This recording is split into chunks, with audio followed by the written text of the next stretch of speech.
What are a couple of the other things, Tim, that have become very, very important to you in the focus that you have with your business on capital raising, other than the networking and the knowledge base that you put together? Without a doubt, it's communication. When the first monthly report comes out and you want to go over it together, and I'll share my screen, I will do that because I want you to understand this is how it's going to be. This is what to look for. This is what that means. That means something to people. If you want to go over that investor summary for the deal we just put out on our email, let's take the time, just you and I. That means a lot to people. What's the follow up? It's not trying to make the sale every time. Like, nobody wants to have that. Nobody wants in your face, this deal is almost done, 3 spots left, like nobody wants that. Hey, everybody. Welcome back to the Real Estate Rundown. Today, I am interviewing a guy that I've been a guest on his podcast with his brother. I've met him in person a couple of times, and I'm excited to be able to talk with my friend Tim Lyons, who is here to share how he has transitioned not only from a full career into real estate, but as we were talking before the show, is planning a retirement that is set up because of his real estate. So welcome to the show, Tim. Shannon, thank you so much for the opportunity to come on. It's always a pleasure to talk to you, bud. As we were getting distracted before the show, we have a lot in common. And the one thing that we do love is the foundation of this country, which is capitalism, and the fact that you can control your time, you can control where your future goes, but it's going to require a little bit of hard work. And Tim, you've definitely put in that work. Give my listeners a little bit of a quick snapshot of your career and what that entails and how you got to where you're sitting today. I love it. Thank you for the opportunity. So, Shannon, I've been a New York City firefighter for just over 18 years, 18 and a half years or so. And long story short, Santa Claus bought me a police scanner when I was, I think, 9 years old. And I attached it to my bike. And I used to follow the fire engines all over town. I grew up on a place called Long Island, which is in New York. And I couldn't shake it. I was 9 years old. I just literally could not stop following fire engines. That followed me through to college. I was at Providence College on 9/11/2001. And I woke up to everybody in my dorm going crazy, saying that New York City was under attack. And growing up just outside of New York City, I knew that I was going to know a ton of people. I couldn't understand what was happening. I was watching TV. Finally, it was the World Trade Center. And I knew that my dad and my uncles didn't work down there. So I was thankful for that. But come to know by the end of the day that my uncle Al was a captain in the New York City Fire Department. And he was buried under Tower 2 of the World Trade Center. And before he had left to go to the scene, he was in charge of the fireboats at the time. He brought a special radio with him, and he was able to radio to the dispatcher exactly where he was. And their current radios at the time, they couldn't do that. So only because he had this special radio could he tell people where he was. But then and there, I was pre-med at the time, Shannon. I was an EMT. I was on the track to I wanted to be a trauma surgeon. But that night I decided I was going to be a New York City firefighter and finished out college, ended up not being pre-med anymore. And 2 weeks after graduating Providence, I became a New York City firefighter, and I've been doing that since I'm 22 years old. In the process, I became an ER nurse. I did that for about 10 years. That was my side hustle. People couldn't believe that I was a nurse on the side because that's sometimes people's main gig, right? That's a lot of times people's main gigs. But I loved it. I had 2 jobs that I loved. It was not the same every day. It was exciting. The bills were paid. I had a pension to look forward to. I had retirement accounts were getting funded. 2 vacations a year. And then I had 3 girls. And right now they're 12, 9, and 4. So when they were little, I worked 80, 90 hours a week because my wife stayed home. We made the decision and I'm a worker bee. And Right. Then they got to be older and I started to feel it. They felt it. My wife felt it. So real estate came on the scene. So really quick, I partnered on a 3 unit because I was scared, didn't have a ton of capital and I'm not handy. So I wanted to do it with somebody who could help me out. And I got my proof of concept, I should say. And I did better on my taxes. I had cash flow and I was hooked. So from there, I'm going to throw it back to you if you want to unpack any of that. The thing is that happens to a lot of people, right? I remember my wife at the time and I were on the 5-year plan, and 5 months into our marriage, I was informed that there was going to be 3 of us in a 1-bedroom house. And there's nothing like that sense of responsibility that lights a fire in you. But a lot of people, it doesn't light a fire. It just creates dread because they don't know what to do. So with that, you had this thought process with your daughters and what was going to happen and how you were going to get it done. What made the change? You've gone from a 3-plex all the way up to where you're at now. That's quite the jump. How did that evolve? When I did that threeplex, it was built in 1920. It was wood framed. I had to do a new roof, I didn't do it. I paid somebody to do it. New roof, new siding. And then my partner and I actually struggled through a first floor renovation. You should have seen me doing the LVP flooring. It was awesome. There was a lot of waste product. But anyway, so we did all that. And I realized that I hated being a landlord. I hated getting my phone calls. My windows are rattling. There's a bat in the back stairwell. There's a draft coming through the doorway. Just all these things where I felt compelled to take the hour and a half ride over to the property and do something about it, you know? Now in New York City, an hour and a half ride, was that like 8 blocks?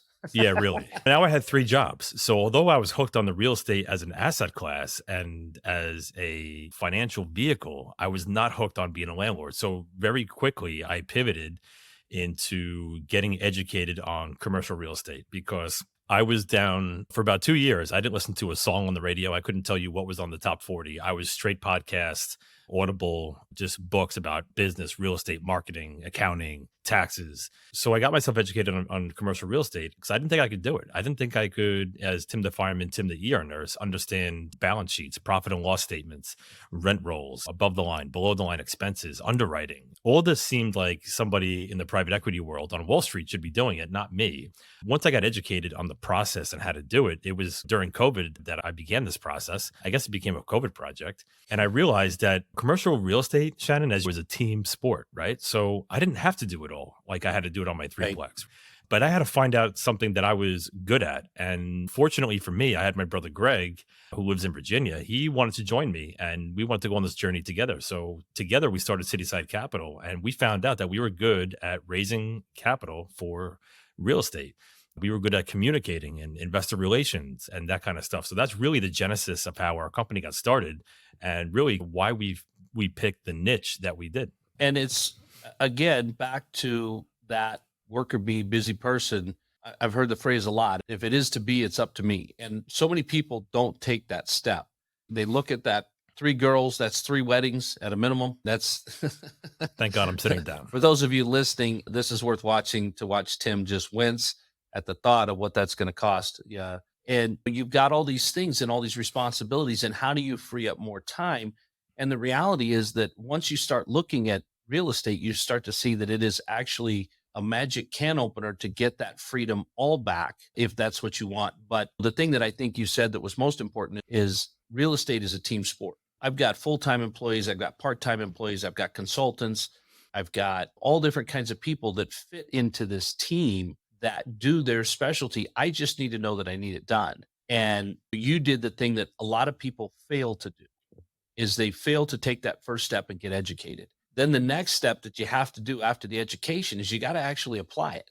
You can be the smartest guy in the real estate game, but unless you're taking action and learning and applying what you've been taught, you're not going to get anywhere. Let's talk about that journey. How did that come about? You figured out what you didn't know. You know more now. You feel little bit more dangerous, but you also probably realize that you don't know what you don't know, but you've got to take action to do something. Walk me through your first deal and what that was like when you decided you were going to take these actions. So I decided to take these actions once I got financially educated on top of the real estate. And this is what I mean by that. I could work a lot of overtime and get paid every 2 weeks, but that's not going to get me ahead, right? I Right. can put money into my 457 and my 401k. I can max them out every year. Not going to get me ahead. It came down to one word, and that was equity, right? Actually, 2 words. Cash flow was the second word, but idea. And the first one was equity. And if equity is the jet fuel for your wealth, and Yeah. I had to figure out how, as Tim the fireman, Tim the ER nurse, how can I position myself for equity? And a lot of people just say, my home. I bought a home. It's American dream. I can write off my mortgage, and that's my retirement account. That wasn't good enough for me. So I came down to 2 things: real estate and starting my own business. I already had 2 jobs, Shannon. I wasn't thrilled buying a franchise or starting like a restaurant or something, because those were the ideas that I had in my head about starting a business. And believe me, my wife wasn't thrilled either because I wasn't home as it was. So real estate was something that I always was interested in. So that's really what made me want to go down that route. So then after the education, I aligned myself with a group that kind of like a mastermind group that like Mhm. focuses on multifamily purchasing and asset management and all that kind of stuff. Because it's important to have accountability when you go down a road like this, because there could be shiny object syndrome that we all have. And Yeah. then we hit a roadblock or two and we're like, you know what? That was a cool idea, but I'm just not going to go forward anymore. I'm going to go back to my little safe spot in life. And it wasn't that bad. But because I had that accountability, I kept on going. So I had a coach. His name was Chris. And Chris had a 43 unit in Pennsylvania that he was getting under contract. And he gave me the opportunity of a lifetime to join him on that project. I got a front row seat about how to get it under contract, the financing, the due diligence process, who's going to manage it, all this stuff about, they say like, you got to do it to understand it. And that was the opportunity he gave me. And so at the end of the project, he said, Tim, you want to give raising capital a shot? And I was like, dude, I'm like, I don't know if I could raise $5. I don't even know if I could raise $1 besides my own dollar. Don't count on me. And it was a $5.7 million purchase price. And we were raising just about $3 million in equity for the deal. But he said, no, man, he goes, come out of your comfort zone. This is what you do. This is how I do it. Friends, family, just tell them what you're doing. And so that's what I did. And that was our first deal. We ended up raising $150,000, which I thought was incredible at the time. Now we raised that in a few minutes sometimes for the whole deal. It was like, wow, so, this is going to work. So then we had the proof of concept, right? People wanted to know more. People in our circle were like, Tim, we love you. Greg, we love you, man. But this is your first deal. So maybe, and it's COVID. By the way, this is COVID, September of 2020. Everybody's paying their rent. Cancel rent movement is going on. Like people aren't at work. The liquidity environment was a little bit sketchy, right? But Chris had a relationship at a community bank at the time. And I'm, so all right, cool. So then the law of the first deal kicked in. I'm sure people have heard that. You do the first deal and the second deal comes in rapid succession. And then all of a sudden within our little group from the mastermind, somebody had an opportunity for us to work with them for 144 units in Greenville, South Carolina. And I was psyched. I was like, wow, that's an incredible market, right? So we did our due diligence. We go through the whole process again. And now we raised, I don't know, close to 600,000. And this is like December of 2020. So we're still locked down. And that's when it really crystallized to us that this has legs. And as far as capital raising, Shannon, there's a whole legal side to capital raising. And Greg and I had to make a decision. If we're going to stay on this trajectory, what's the best way forward? And that's what we did. We started the capital raising business.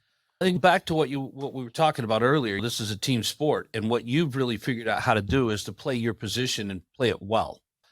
And I look at our journey and our growth, where oftentimes we're the developer, we're the contractor, we're the fundraiser, we're the manager, and that puts a lot of stress. And it's caused me to build a larger organization, and that was available to me because my full-time job was that. Right. And adding the right people, putting them in the right places was fairly easy to do because I wasn't trying to do it in the nooks and crannies of 2 jobs and a family.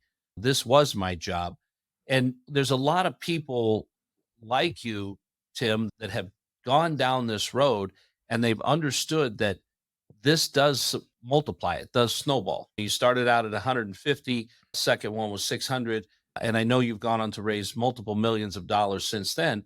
And it becomes something that is now looking more and more like your primary focus. You and I talked before the show, you're 20 months out from retirement, and that's a very short window, especially in the real estate life cycle. But why did you focus on just capital raising? I think it's important that you did pick a position to play, but what was it about capital raising that made you feel like that was your and Greg's fit? This is a great question because I've thought about it a lot, right? So let's just go back, right? Where it's COVID, we're locked down. We can't travel anywhere. I was an essential worker, quote unquote, so I was able to get on the highways, but there was not a lot of like opportunity in my mind for me to go check out new markets. Salt Lake City, Austin, Texas, Tampa, Florida. There was no traveling. It just wasn't going to happen. So that's one thing. The other thing was I wasn't in a position to leave my W-2 job yet. So I wasn't going to be picking up my family and moving to Phoenix or Dallas or Boise, Idaho. It just wasn't in the cards. So I wasn't going to be boots on the ground. I couldn't really travel to check out different markets at the time. So it only made sense to partner with people who were on the ground already in those strategic markets, who had the knowledge of which side of the street is better and all that stuff, right? That granular knowledge. And so that was one thing. The other thing was I was brand new, right, Shannon? So who's going to trust my underwriting for the first time, right? Or I don't want... It's funny because part of the education process early on was to call lenders and introduce yourself. So I remember I had moved out of my house for 9 weeks during the beginning of COVID. I think it was March or April of 2020. And my coach said to me, start calling bankers and introduce yourself and lenders and tell them what you're doing and what markets you're into. So I remember calling this guy one time and he's, I'm sorry. He's like, who the hell are you? And I'm like, Tim Lyons from Cityside Capital. He goes, dude, he goes, you're trying to buy real estate right now? He goes, I'm up to my eyeballs in PPP applications. We're not even touching real estate right now, man. Yeah. Why don't you call me back when this thing ends? And I'm like, all right, great talking to you. Thanks a lot thank you so much for your time. And it was hard, right? It's like, where do I fit? And that was really why the capital raising, I think, took off from that point. And when you look at what that is, capital raising is brand management, it's managing your network, it's educating people to some degree, it's plugging them into other resources, it's showcasing the expertise of the other members on the team.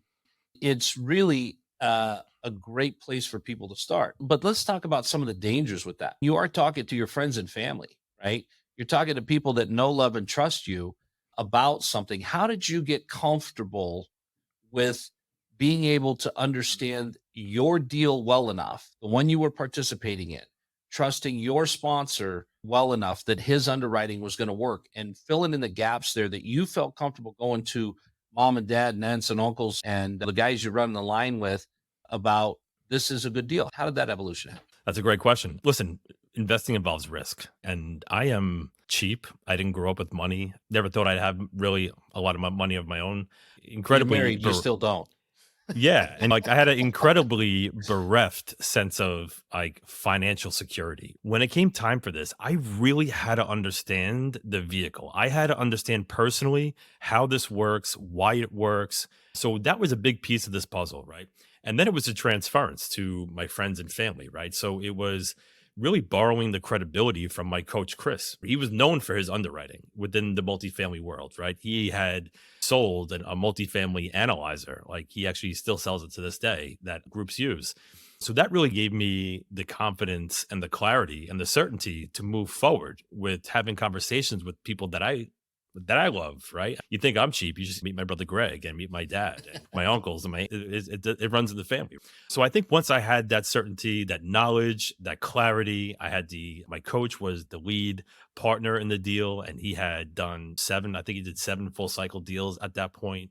He had the experience, and I was borrowing credibility and experience from him and making the connection to folks in my network. It wasn't just as simple. By the way, I didn't have any systems or processes. I had my Yahoo email account and I had my cell phone, and I was picking up the phone and calling great Aunt Sally and my college roommates and other people. And that's how I made that happen. But it was because I had that transference, that knowledge. Any question they asked me, I either had the answer for them or I said, you know what? Give me 5 minutes. I'm going to go call Chris. And either I connected Chris and them on the phone, or I got the answer from him and I brought it back to my people. That's really where it came from. Hey guys, real quick. If you're enjoying this show, I want to ask you to please give us a 5-star rating and review on whatever platform you're listening to right now. Leaving us a rating and review takes just a few seconds, and it's a great way to show your support for our show. Your support helps us reach more listeners and create better content. Thank you very much. We really appreciate it. Now let's get back to the show. You really began to learn by doing, right? You had the Absolutely. basic understanding. It's like understanding. I could read a lot of manuals and I could understand your job in principle. I could understand how to activate the fire truck apparatus and do all that stuff, but it's actually getting out there and doing it and being proactive about that, because a lot of people wind up getting analysis paralysis. They wind up so book smart that you can't hardly talk to them. But when it comes time to putting stuff together and actually making it work, they're afraid to break some eggs, right? They're afraid to make things, to say anything because they might make a mistake, or to do anything because it might not work perfectly. As That's we right. both know, in real estate, nothing works perfectly, right? The one constant in real estate is change, right? We're going back to 8% interest rates. That's been 95% of my career has been at 8%, right? So this is familiar territory for me, but not for a lot of people. But it's still change in real estate. It's still, does your process work? Does the business plan, does it execute? Are you able to have reserves and those kinds of things? And you don't really realize how important that is until your great Aunt Sally is asking you, what happens if this doesn't work? What is your backup plan? How are you going to navigate this? Those kind of questions that you can't possibly think of all those. And that's the growth cycle that so many people stop short of.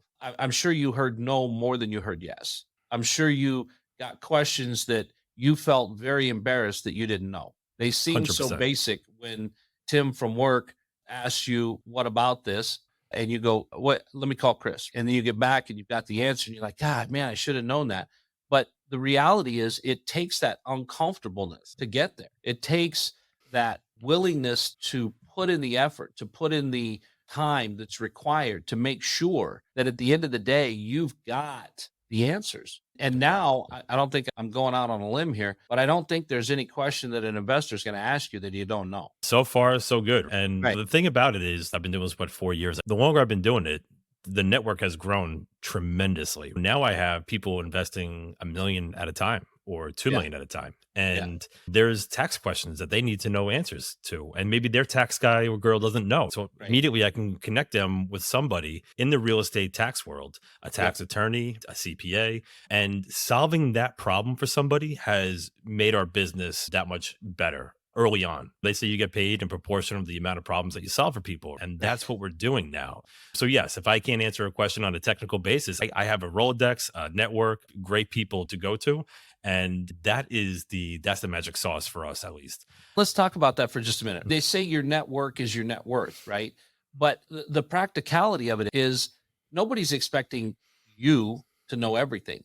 But if people that know this information, it shows that you understand the value of the question, you understand the value of the equation that's trying to be solved, and you are in contact and you have relationship with people of the caliber that can solve that question. So Absolutely. when you go to proving credibility, if you can get a tax attorney on the phone, or if you can get a complicated estate question answered, I just wrote an email before this podcast where I'm connecting two people that are in totally different fields, but have one thing in common that could connect them. And the fact that I know each of them has established an instant credibility with both of them.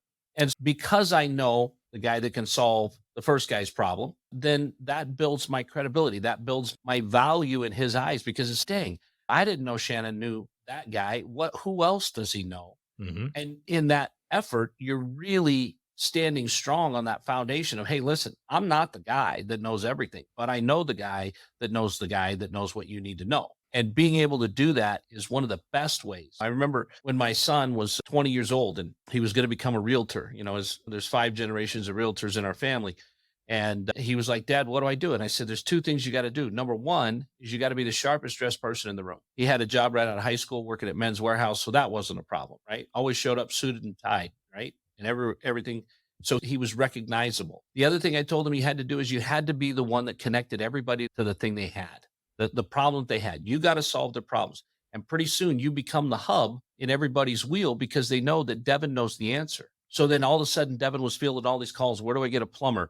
Hey, do you know where the best accounting firm is? Hey, I was looking to get my car repaired. And there was times when he was reaching out to his network to go, hey, who's a good car repair guy? But he built so much credibility in such a short period of time by just knowing people that could take care of the need that That's someone right. had, that pretty soon they were calling him about everything. And now when it came time to sell the house, he was already the logical Yeah, call. you got no Right? choice but to call Devin. That's He's right. my guy. That's right. Hey, Devin, do you know a realtor? Wait, that's not That's how right. this conversation is supposed to go. But, and a lot of people overlook that. A lot of people look past that and they go, man, I don't have a network, or I don't like doing that. But the reality is, I don't know too many people that love networking, but I love doing it because I know that I can find value in connecting two people that have no other way to know each other that can solve that problem.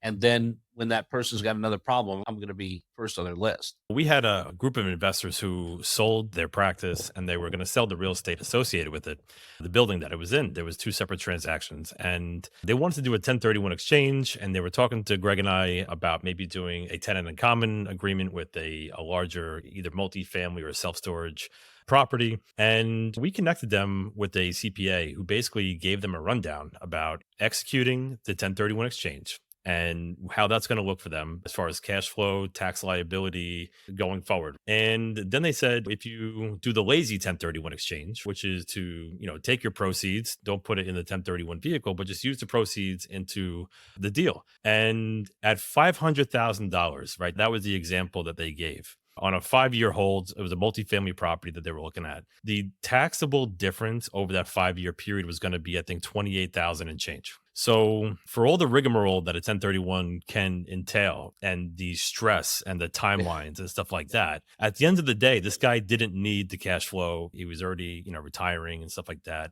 but he wanted a place to put his capital. And when he found that answer, it was in front of him from a CPA, black and white charts, 20-page report. That was the key. And I'll tell you, that is one of our investors, right? Yeah. Because we were able to, not me saying, well, you know what? I've heard of this thing called a lazy 1031 exchange, and let me tell you about it. No, let me connect you with the guy who does it for a living, that's got 30 years experience, and he can show you in a 20-page report. So that was the value of connecting folks and getting problems solved. And again, the guy is understanding that these are the caliber of people that will give you the time of day, that will help you solve that problem.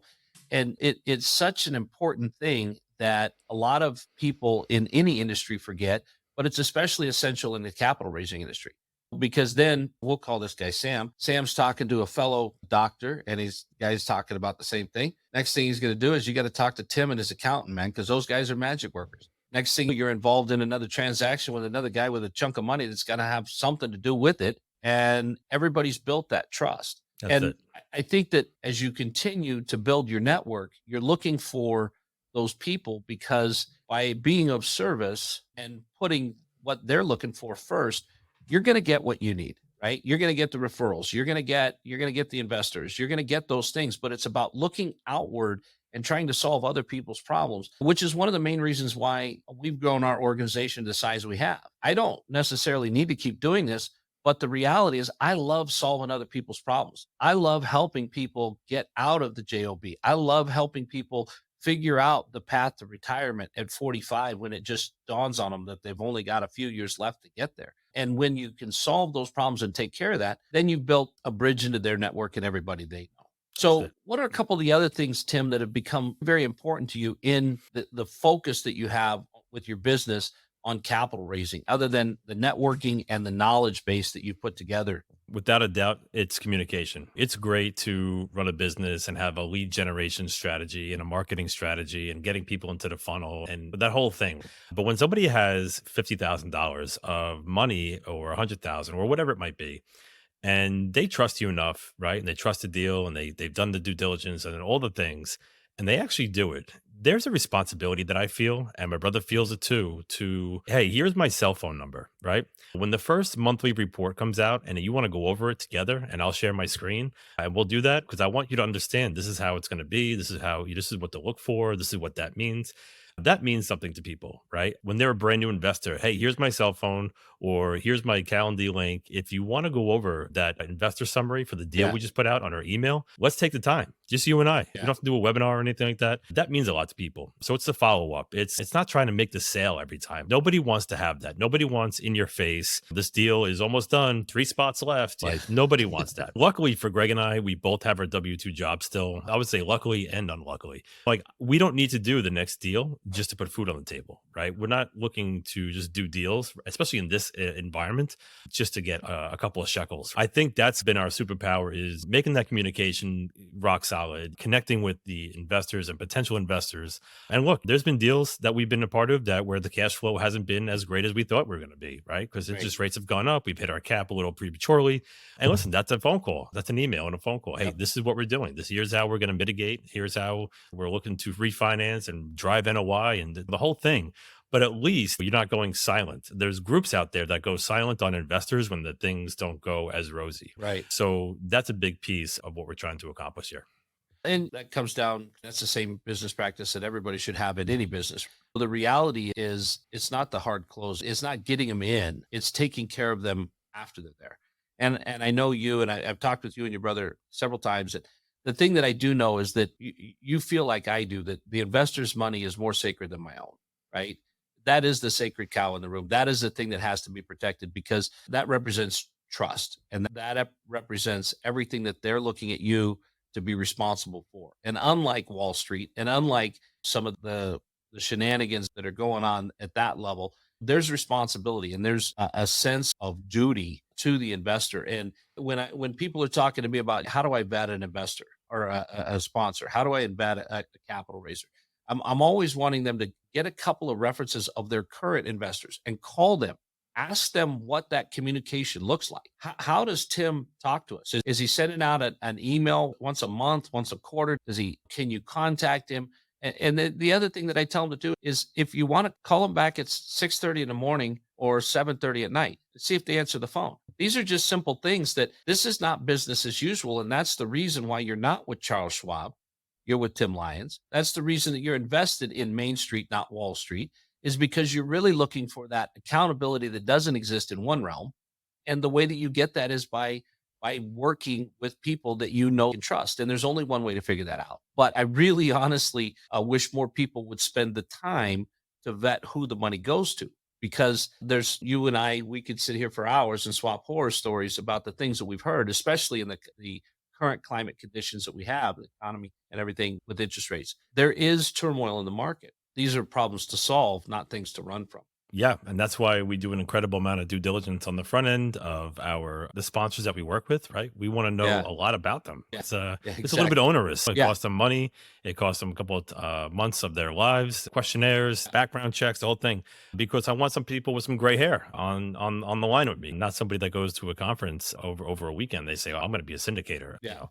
But yeah, all that stuff is right up my alley. And it's funny you say that too, because I'm on an incredible amount of email lists, right? And recently I put out a deal to our investors and I'm on somebody else's email list and I get the same deal in my inbox, except the metrics are all different. They're all less than what I'm offering to my investors. And that really sat with me wrong because I'm putting out a deal with a higher pref and a higher split. It's the same deal, right? And this other person is maybe doing a fund to fund model and they got to make money somehow, right? So they take some of the cream off the top and they're offering their investors 200 basis points less on their pref and a negative deleterious split on the back end. And I'm like, that's crazy because people are going to invest with this guy. And anyway, so yes, I would say know your sponsor, we are registered reps of a broker dealer. So we work with a broker dealer that only does commercial investments, multifamily self-storage and industrial. We don't do stocks, bonds, ETFs. We don't do 60-40 portfolios or portfolio construction or anything like that. We don't make recommendations. But you know what? Because we do that, Shannon, there's a lot of compliance and there's a lot of checks and balances. And when I saw that was a little cowboyish to me and it didn't sit right with me. So yes, make sure you know who you're working with. And the fact that you are registered with a broker dealer, right? There's more questions asked in that process than after a boys' night out, right? So you really, again, here's another level of transparency. Here's another level of education that you've undertaken to make sure that people know that you know, and that you're being, I wouldn't say you're being scrutinized, but you're being regulated. You're being held to a higher standard. And there's a lot of do's and don'ts that a lot of people are figuring out. They didn't do the do's and they did a lot of the don'ts, right? Or that the person that they've invested with has done that. There's that part where the due diligence should be on the investor, but there's also the part where the fundraiser needs to be accountable and responsible, just like the sponsor does. And that's the thing that I keep trying to impress on people because we're like you. There is no hard close. This is what we've got. Does it work? If it doesn't, let's talk about the taxes benefits that you could have. If not, there's other people that I might say that you should go look at, but that doesn't mean that I'm recommending their deal, that I know these guys and I know they're good operators. You need to scrutinize the deal. And one of the things that we found to be incredibly helpful in that arena is then taking that time to educate that investor on what we are offering, why we're in the position we are, what the compliance that we have to go through is. And at the end of the day, oftentimes the investor goes, wow, thanks for helping me understand that. Now I feel more comfortable with who you are and what you're representing, that now I think I want to do that. And I think that a lot of people are just here going, now serving number 7. You came through the funnel. Here's the deal. You really got to do this deal. You really got to do this deal. And then it's off to what's next if that person doesn't jump in right away, instead of taking the time to truly educate and learn and listen from them as well. You've got to understand that not every deal fits every person. There are other deals that may work better for them and it may not be yours. But again, it's back to the network. It's back to understanding. It's back to educating. And Tim, I know that in our conversations, I've really come to learn that both you and your brother take this very seriously and have spent a lot of time, a lot of effort, and a lot of money, because I've seen you at several events where you've taken the effort to get to the place that you have the education and the background and the network and the things that are necessary to be successful at this. And so I want to thank you personally for taking the time to do that, because I truly believe that 2008 could have been completely avoided if we'd had a more intelligent investor. Well, unfortunately, we didn't. Everybody was doing all kinds of crazy stuff. We're seeing in this last bubble that there was a lot of crazy stuff doing. I don't think we're going to see it burst, but we're seeing a lot of fallout from investors that didn't do the kind of things that we've just talked about in the show. I really want to appreciate you stopping by the Real Estate Rundown and giving us that knowledge. If people want to know more about you, because they probably don't want to know about Greg, let's just be honest. Let's be honest. But if they want to know more about you and how they might find out more about the deals you're doing and the places you're doing them in, how do they get a hold of you? Yeah, you can email me, Tim, at citysidecap.com. Our website is simply citysidecap.com. And the phone number to reach us is 516-521-7762. And that phone is manned 24 hours a day, just like the fire station you That's work right. at, right? That's it. All right. Tim, I appreciate you being on the Real Estate Rundown. Guys, if you would subscribe and like this channel so that we can see that you're appreciating the content and we create more of it. And until next time, guys, on the Real Estate Rundown, have a great day. Thanks for listening. I hope you found tons of value in this show. It would help us a lot if you could rate and leave us a 5-star review as we continue our mission to help others just like you in their real estate journey. Thank you, and we'll catch you on the next episode of Robnett's Real Estate Rundown.